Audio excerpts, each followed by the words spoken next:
السلام عليكم ورحمة الله تعالى وبركاته. أهلا وسهلا بكم من جديد في قناة كويزين لبنى. اليوم إن شاء الله الرحمن الرحيم غادي نحضروا لي غولو دو برينتون كيتحضروا بالخضر وورق الروز اللي هو هذا كيتواجد بجميع لي غروند سورفاس او لي سوبر مارشي اللي معروفين.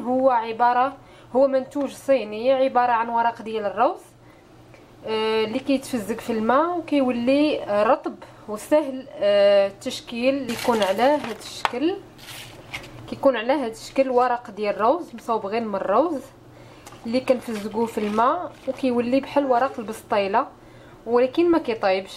غادي نوريكم كيفاش غادي نصايبوه. غادي نحتاج ليه خضر طريه، بامكانكم تستعملوا اي خضر متواجده عندكم بالمنزل. كمثال انا هنا مستعمله الخس، مستعمله الفلفله، انا مستعمله الفلفله الصفراء وكذلك الليمونيه البرتقاليه. بامكانكم تستعملوا الفلفله الخضراء الحمراء متواجده عندكم بالمنزل. عندي خيزو هكا قطعته جوليان. عندي هنايا البورو، بامكانكم تستعملوا البصل. انا ما زيدش هي البنه ديال البصله كتجي قاصحه بزاف دونك استعملت غير البورو. عندي الخيار كيف كتشوفوا حتى هو قطعته على شكل جوليان طويل. وعندي التفاح. بامكانكم تستعملوا البعويد، تستعملوا المونغ كيجي حتى هو زوين. عندي هنايا الفروماج وعندي الكاشير. استعملوا اي حاجه عندكم بالمنزل. غير هو بالنسبه لي غالات اللي غادي ندير فيهم الخيزو ما غاديش نستعمل فيهم الكاشير، فقط غادي نستعمل فيهم غير الفروماج. وكذلك اللي غندير فيهم الكاشير ما غنستعملش فيهم التفاح باش كيتبقى ديك النكهه كل حاجه وعندها الطيبه ديالها. ندوزو لمراحل التحضير. بالنسبه للطريقه انا هنا عندي الماء بارد. هاد المهم انا جبت شي حاجه دايره تقريبا اللي غادي تكون قد ورق ديال الروز. ثم عندي سربيته اللي فزقتها مزيان في الروبيني وغادي نفزق اون غاليت في الماء بحال هذا الشكل. غادي تولي شفافه كيف كتشوفوا. غادي نجيب الكاليت ديالي صافي هي فزقات. خدات القياس ديال الماء اللي خصها تاخذ. ندير شويه ديال البورو، غير شويه ديال الخس،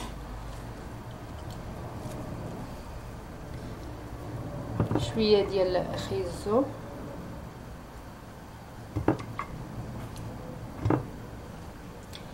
شويه ديال الفلفله، شويه ديال الخيار،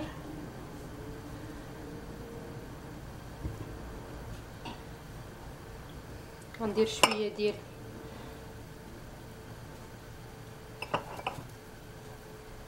ديال الكاشير ثم الفروماج. اي نوع ديال الفروماج عندكم ماشي مشكل النوعيه. ثم غادي نرولي بهذا الشكل.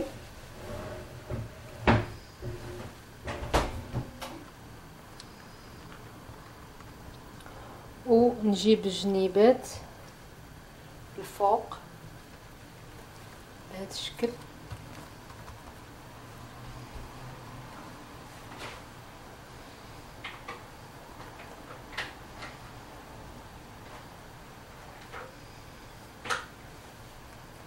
صافي كيجيو بهذا الشكل.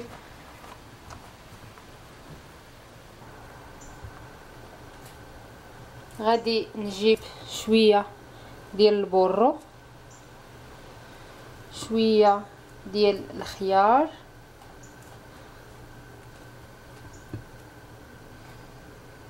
ثم شويه ديال الخيزو،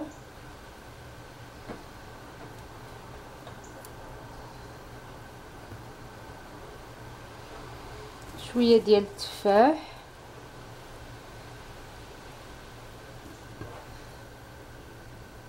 بحال هكا، شويه ديال الخس، شويه ديال الفلفله،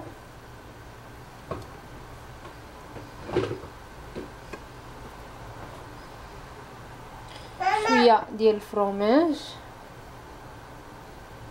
وغادي نسد لي رولو ديالي بهذا الشكل. ساهلين انهم يتجمعوا حيت ليفي ديال ان الروز كيلصق فيه النشا، فهو غيتسد بهذه السهوله.